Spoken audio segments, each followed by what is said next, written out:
Voter তালিকাকে বিতর্কের ঊর্ধ্বে রাখতে সব ভোটারের তথ্যই যাচাইয়ের সিদ্ধান্ত নিয়েছে নির্বাচন কমিশন। ২০ জানুয়ারি শুরু হয়ে বাড়ি বাড়ি গিয়ে এই কাজ চলবে ৩০শে জুন পর্যন্ত।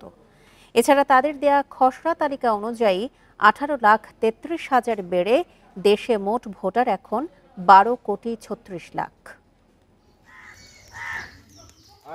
সংসদ নির্বাচনের আগে সবচেয়ে বড় কাজ সঠিক ভোটার তালিকা তৈরি। হাবিবুল আউয়াল কমিশনের দেয়া সর্বশেষ তালিকায় ভোটার ছিল ১২,১৮,৫০,০০০। বৃহস্পতিবার দেয়া খসড়া অনুযায়ী ভোটার বেড়েছে ১৮,৩৩,৩৫২ জন। এতে দেশে মোট ভোটার এখন ১২,৩৬,৮৩,৫১২।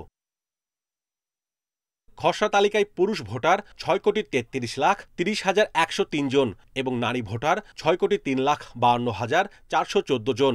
আর প্রবাসী থেকে নিবন্ধিতের সংখ্যা ১৩,১৫১। এছাড়া ২রা মার্চ চূড়ান্ত ভোটার তালিকা প্রকাশের কথাও জানিয়েছে ইসি। আমাদের ভোটার সংখ্যা ১২,৩৬,৮৩,৫১২। এই বছরে আমাদের ভোটার সংখ্যা বৃদ্ধির পরিমাণ ১৮,৩৩,৩৫২।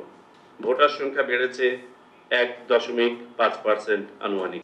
আগের করা তালিকা নিয়ে বিতর্ক থাকার প্রশ্নে কমিশনার সানোয়াল্লাহ জানান, সেই সমস্যা সুরাহা করতে যাচাই করা হবে সব ভোটারের তথ্য।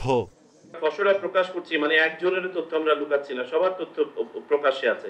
সো প্রত্যেকেই কিন্তু আন্ডার স্ক্রুটিনি, ইন্ডিভিজুয়াল ভোটার দ্বারা এবং এলাকার মানুষ দ্বারা। পাশাপাশি আমরা যখন বাড়ি বাড়ি যাব, আমরা প্রত্যেকটা যাচাই করে দেখব। আর বাড়ি বাড়ি গিয়ে তথ্য যাচাই ২০ জানুয়ারি শুরু হয়ে চলবে ৩০ জুন পর্যন্ত। প্রয়োজনীয় নির্বাচনের আগে ভোটার তালিকা নিয়ে অধ্যাদেশ জারি হবে বলেও জানান তিনি।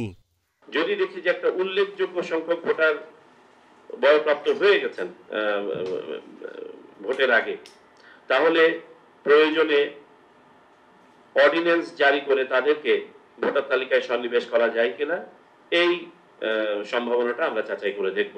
খসড়া এই তালিকা নিয়ে দাবি আপত্তি গ্রহণের শেষ দিন ১৭ জানুয়ারি, যার নিষ্পত্তি হবে ৩০ জানুয়ারির মধ্যে।